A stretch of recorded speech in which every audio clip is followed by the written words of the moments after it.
RRB NTPC का practice set हम लोग करने वाले हैं, जो कि इंटर लेवल और ग्रेजुएट लेवल दोनों एग्जामों के लिए काफ़ी महत्वपूर्ण होगा। तो इसे आइए हम लोग एक एक क्वेश्चन इसका कर लेते हैं। इसके पहले इसमें बहुत सारे सेट्स हम लोग करा चुके हैं, यानी लगभग सेट 11 तक कंप्लीट कर चुके हैं।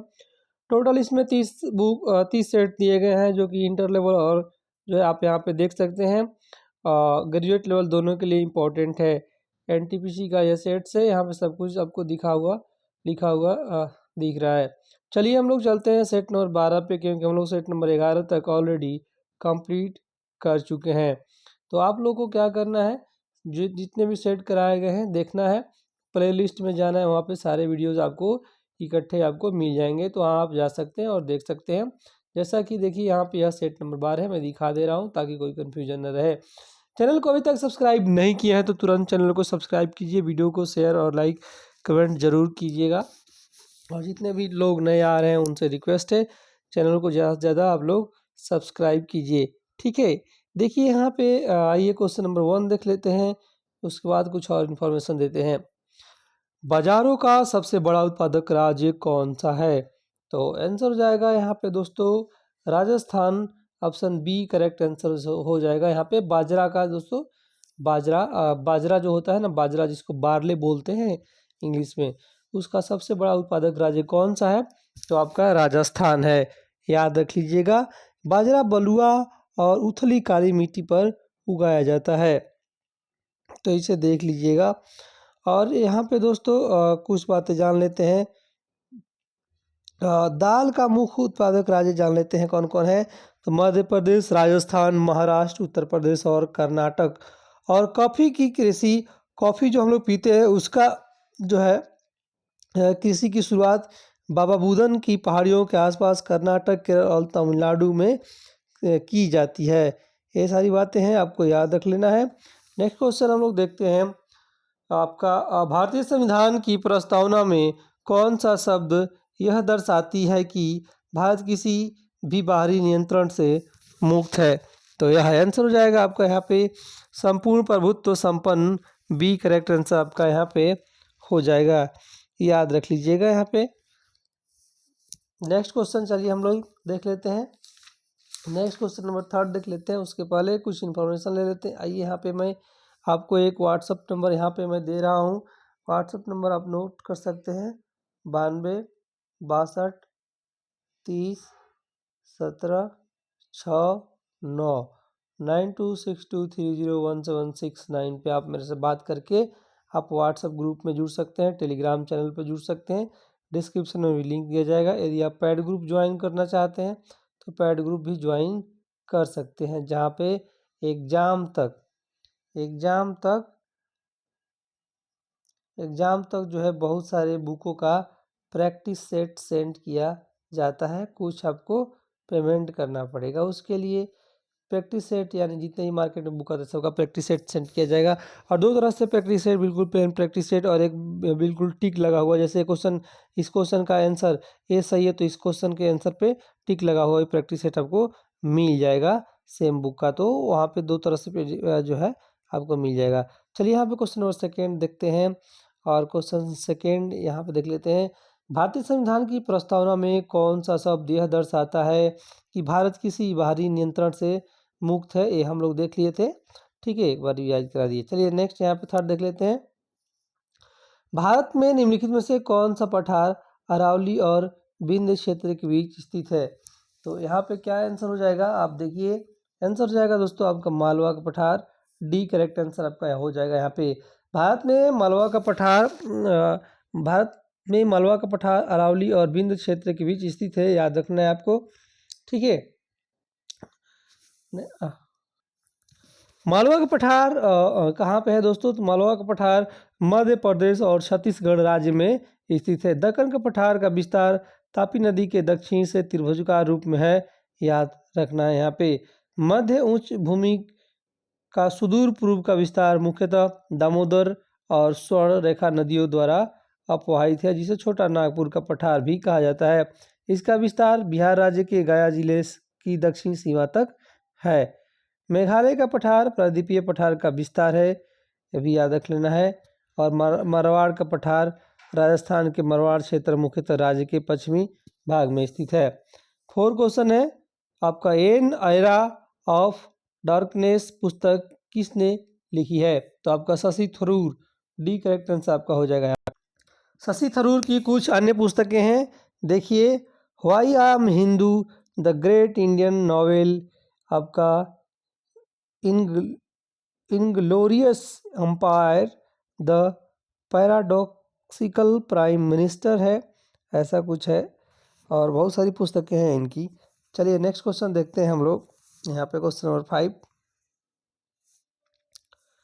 इनमें से कौन सी भारत की सबसे ऊंची चोटी है? तो आपका कंचनजंगा ए करेक्ट आंसर हो जाएगा। यहाँ पे देखिए, विकल्पों में से कंचनजंगा भारत की सबसे ऊंची चोटी है, जो विकल्प दिया है उसके अकॉर्डिंग, ठीक है। दुनिया की सबसे ऊंची चोटी की बात करें तो माउंट एवरेस्ट है, और भारत की सबसे ऊंची चोटी आपका गार्डविन आस्टीन है, ये याद रख लीजिएगा, जो कि ऑप्शन में, तो यहाँ पे याद रख लीजिएगा, भारत की सबसे ऊंची चोटी कौन सी है? गार्डविन आस्टीन, जिसे K2 बोलते हैं। माउंट एवरेस्ट की ऊंचाई दोस्तों 88 से 48.86 मीटर है, और गार्डविन आस्टीन की ऊंचाई 86 से 11 मीटर है। यह हिमालय की दूसरी सबसे ऊंची चोटी है और भारत की पहली है, ठीक है। और कंचनजंगा की ऊंचाई 85 से 58 मीटर है, यह हिमालय की तीसरी सबसे ऊंची चोटी है। कंचनजंगा सिक्किम में स्थित है, और हिमालय की उत्पत्ति के संबंध में आधुनिक सिद्धांत प्लेट विवर्तनिक है, यानी प्लेट टेक्टोनिक, याद रख लीजिएगा। देखिए यार, मैं भारत की सबसे ऊंची चोटी बोल रहा है तो कंचनजंगा होगा इस ऑप्शन के हिसाब से। इसकी ऊंचाई आपका 85 से 98 में है, जबकि गार्डविन आस्टीन की ऊंचाई 86 से 11 मीटर है। जो ऑप्शन में होता तो वही आंसर होता, ठीक है। नेक्स्ट क्वेश्चन देखते हैं हम लोग। कावेरी जल विवाद डॉट डॉट के बीच है, तो यह विवाद है कर्नाटक और तमिलनाडु के बीच है, याद रख लीजिएगा। कावेरी नदी कर्नाटक के पश्चिमी घाट और ब्रह्मगिरी पहाड़ी के ताल कावेरी से निकलकर कर्नाटक एवं तमिलनाडु में प्रवाहित होती है। इसे दक्षिण भारत की गंगा के नाम से भी जाना जाता है। दक्षिण गंगा या बृहद गंगा गोदावरी नदी को कहते हैं।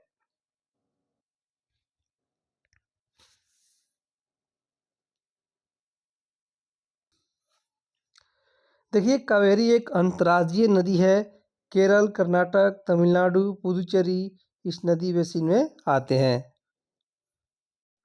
और क्वेश्चन हम लोग आगे चलते हैं, और सारे क्वेश्चन जो है हम लोग जीके जीएस आज करने वाले हैं, तो जीके जीएस ही करेंगे, ठीक है।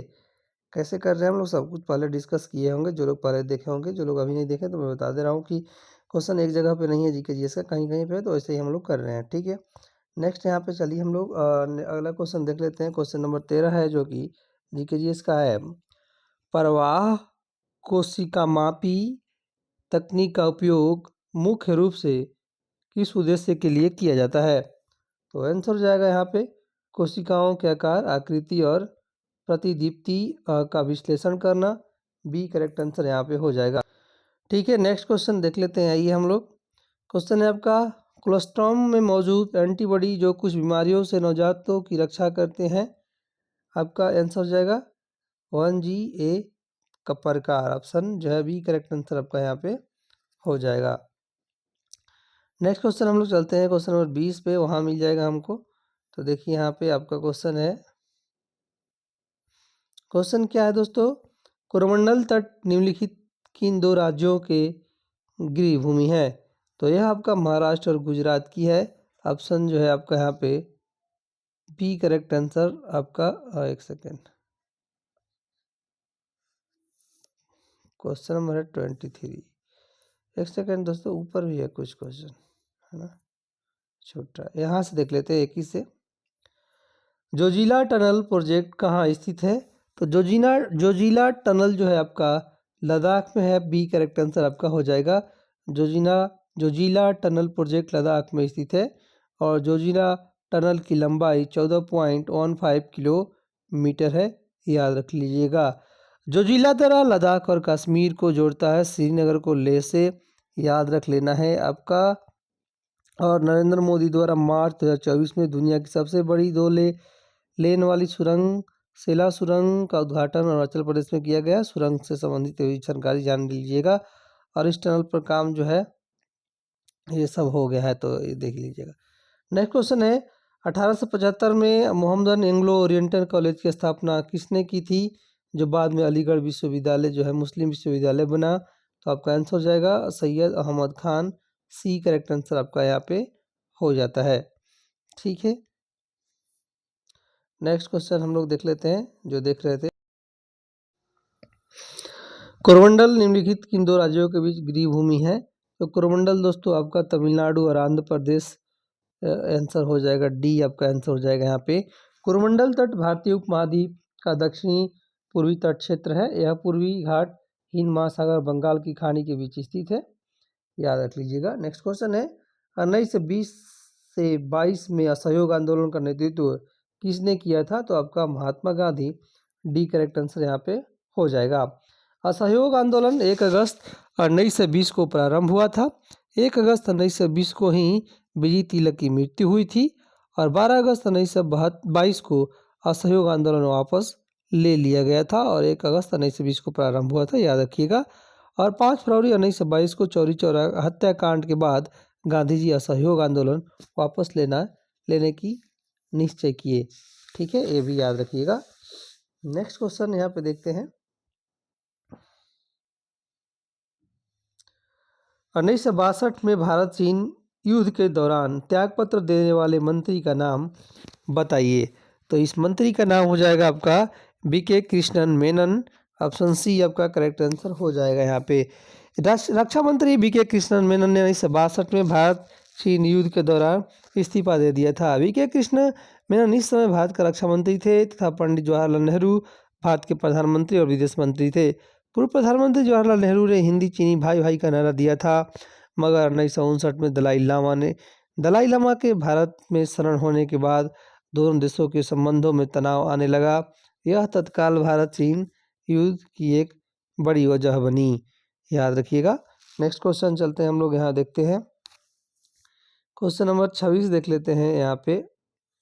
27 अगस्त 1947 को संविधान सभा की बहस में किसने कहा, मेरा मानना है कि अलग निर्वाचन क्षेत्र अल्पसंख्यकों के लिए आत्मघाती होंगे। यह किसका मानना था। तो आपका Govind Ballabh Pant. Option D correct answer आपका हो जाएगा। 27 अगस्त 1947 को संविधान सभा की बहस में गोविंद बल्लभ पंत ने कहा है कि मेरा मानना है कि अलग अलग निर्वाचन क्षेत्र अल्पसंख्यकों के लिए आत्मघाती होंगे। गोविंद बल्लभ पंत का संविधान सभा में दिया गया विचार अलग अलग निर्वाचन क्षेत्रों के विरोध में था। गोविंद बल्लभ पंत संविधान सभा में उत्तर प्रदेश विधानसभा से चुना गया था। गोविंद बल्लभ पंत उत्तर प्रदेश के प्रथम मुख्यमंत्री भी थे, याद रखिएगा। यहाँ पे ये सारी फैक्ट है। तो चलिए नेक्स्ट क्वेश्चन देख लेते हैं हम लोग और चलते हैं हम लोग क्वेश्चन नंबर 33 पे।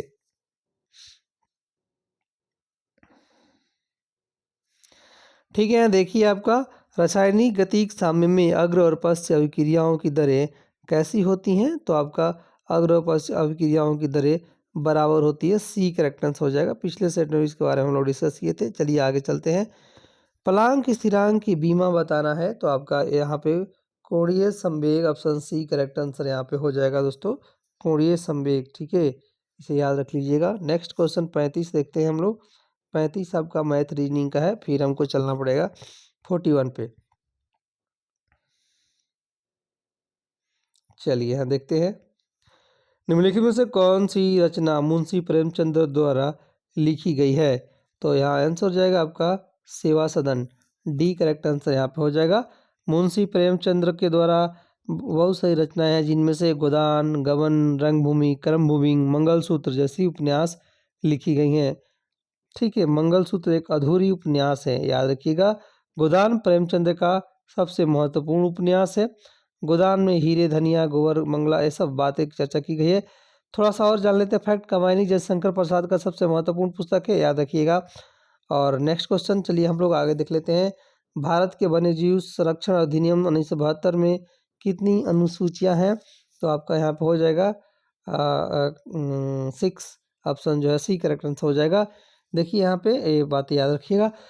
नेक्स्ट क्वेश्चन देखते हैं हम लोग 43 नंबर। चलिए यहाँ पे देख लेते हैं। 43 नंबर क्वेश्चन है, स्वतंत्रता के बाद दूसरी पंचवर्षीय योजना 1956 से 61 के दौरान जर्मनी के सहयोग से किस इस्पात संयंत्र की स्थापना की गई थी। तो राउरकेला संयंत्र का राउर किला इस्पात संयंत्र, आपका Rourkela steel plant, option C correct answer यहाँ पे आपका हो जाएगा। याद रख लीजिएगा दोस्तों यहाँ पे।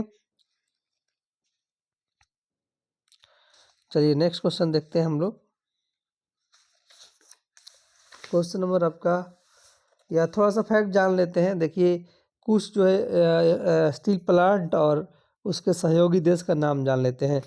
राउर किला स्टील प्लांट जो है इस्पात संयंत्र जर्मनी के सहयोग से, भिलाई इस्पात संयंत्र छत्तीसगढ़ में जो है आपका सोवियत संघ के सहयोग से, और बोकारो स्टील प्लांट जो कि झारखंड में सोवियत संघ के, मतलब सोवियत संघ के सहयोग से दो याद रख लीजिएगा। भिलाई छत्तीसगढ़ सोवियत संघ के, बोकारो इस्पात ये झारखंड में सोवियत संघ के, और दुर्गापुर इस्पात संयंत्र पश्चिम बंगाल में यूनाइटेड किंगडम के सहयोग से, और राउर किला इस्पात संयंत्र जर्मनी में है, जर्मनी के सहयोग से उड़ीसा में है।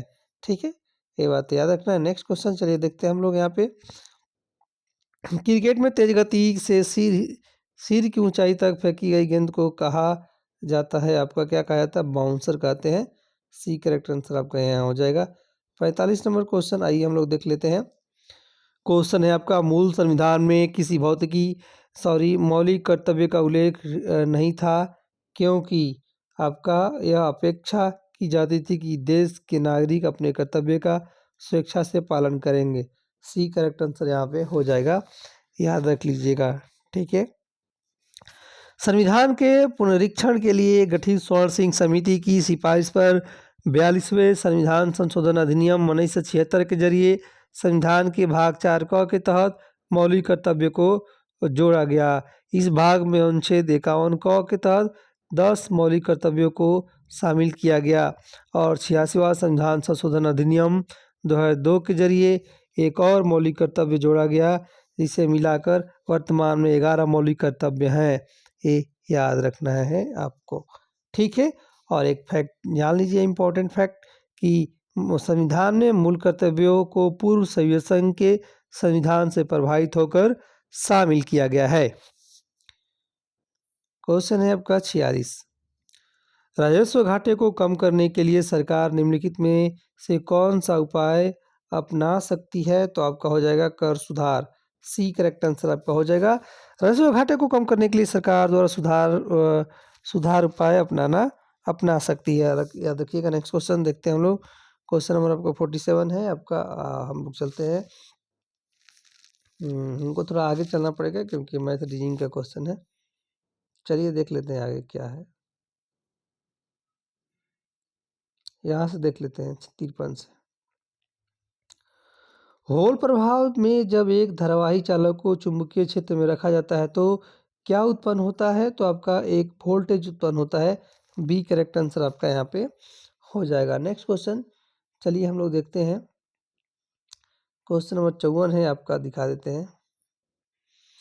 पारिस्थितिकी पद चिन्ह की गणना मुख्य रूप से किन कारकों पर आधारित होती है? तो आपका संसाधन खपत और अवशिष्ट उत्पादन। बी करेक्ट आंसर यहाँ पे हो जाएगा। नेक्स्ट यहाँ पे चलते हैं हम लोग, नेक्स्ट क्वेश्चन देख लेते हैं। 61 नंबर पे चलते हैं। ठीक है, आइए। कर्नाटक संगीत का जनक किसे कहा जाता है? तो आपका पुरंदर दास को। बी करेक्ट आंसर आपका यहाँ पे हो जाएगा, पुरंदर दास को। याद रख लीजिएगा। 62 भारतीय त्यौहार होली हर साल किस मौसम में आता है? तो आपका बसंत मौसम में। डी करेक्ट आंसर हो जाएगा। ठीक है, कुछ इसमें ज़्यादा फैक्ट नहीं, इसलिए मैं कुछ बता नहीं रहा हूँ। यहाँ इंपॉर्टेंट कुछ फैक्ट होंगे तो आपको दे दिए जाएंगे। नेक्स्ट क्वेश्चन यहाँ पे देखिए, निम्नलिखित में कौन सा औद्योगिक नीति संकल्प 1956 से संबद्ध नहीं है? तो यहाँ पे हो जाएगा, इसने तीसरी पंचवर्षीय योजना का आधार अपनाया। ये आपका सही नहीं है, ऑप्शन सी करेक्ट आंसर यहाँ पे हो जाएगा। ठीक है,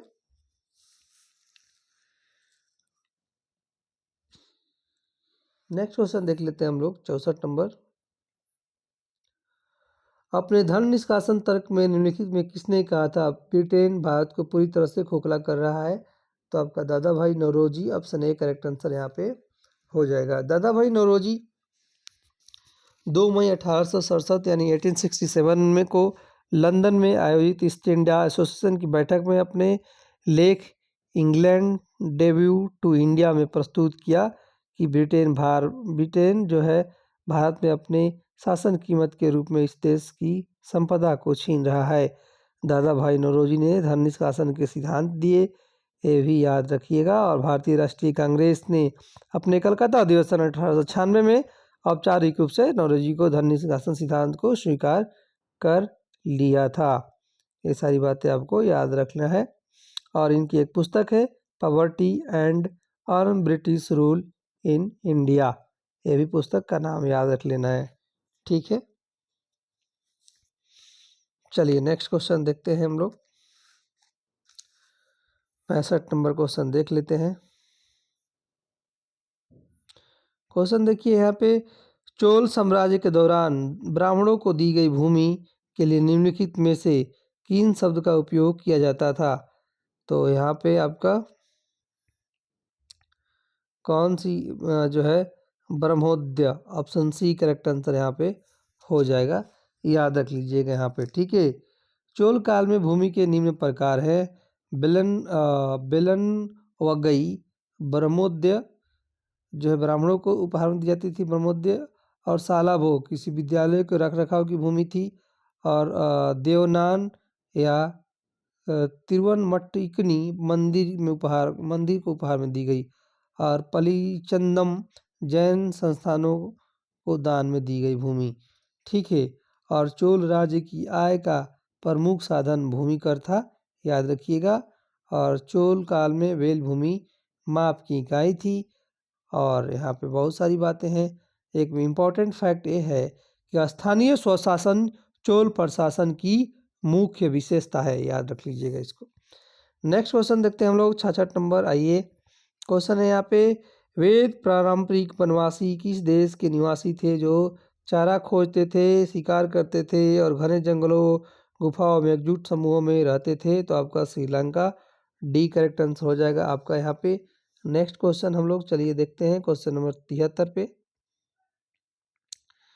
तो क्वेश्चन 73 क्या है, आइए दिखाते हैं। यहाँ पे देखिए क्वेश्चन 73 है आपका मार्को निको का नियम, मार्को निको रूल मुख्य रूप से किस प्रकार के रासायनिक अभिक्रिया पर लागू होता है? तो एल्कीन की इलेक्ट्रोफिलिक योग, ऑप्शन बी करेक्ट आंसर यहाँ पे हो जाएगा। नेक्स्ट क्वेश्चन देखते हैं हम लोग 74 नंबर क्वेश्चन है आपका, क्लाउड कंप्यूटिंग में पास का पूर्ण रूप आपको बताना है। आंसर हो जाएगा platform as a service, option A correct answer आपका यहाँ पे हो जाता है। 75 नंबर क्वेश्चन देखिए मैथ का आ गया, और यहाँ पे हम लोग आगे चलेंगे और देख लेंगे कौन सा क्वेश्चन हमारे काम का है।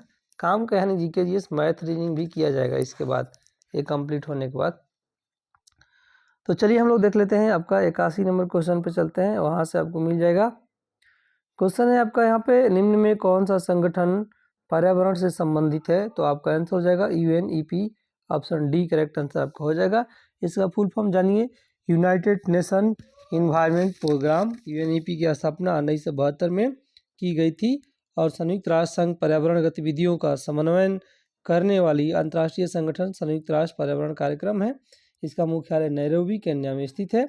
और यूनिसेफ का जान लीजिए full form, United Nation International Children's Emergency Fund. ठीक है, बहुत सारी है इस तरह से, तो इसे देख लीजिएगा। यूएनडीपी एक होता है, यूनाइटेड नेशनल डेवलपमेंट प्रोग्राम। ये सारी बातें हैं। नेक्स्ट क्वेश्चन देखते हैं 82 नंबर, भारत और किस देश ने 2026 को दोहरे वर्ष के रूप में मनाने की घोषणा की है? तो आपका Spain, option C correct answer हो जाएगा। नेक्स्ट यहाँ पे देखिए, आपका god particles Higgs boson particle की खोजकर्ता जिनका 8 अप्रैल 2024 को निधन हो गया था, आपका पीटर हिग्स में, ऑप्शन ए करेक्ट आंसर यहाँ पे आपका हो जाएगा। नेक्स्ट क्वेश्चन देखते हैं हम लोग, किस राज्य में जुआओ महोत्सव हर साल 24 जून को मनाया जाता है? तो आंसर होगा आपका गोवा में, बी करेक्ट आंसर आपका यहाँ पे हो जाएगा। नेक्स्ट क्वेश्चन यहाँ पे देखिए 85 नंबर क्वेश्चन है आपका, भारत में क्रूज पर्यटन को बढ़ावा देने के लिए क्रूज भारत मिशन कहाँ शुरू हुआ था? तो आपका यहाँ पे मुंबई में हुआ था। लोकसभा अध्यक्ष ओम बिरला ने हर घर दुर्ग अभियान कहाँ प्रारंभ किया है? तो आंसर हो जाएगा आपका महाराष्ट्र में।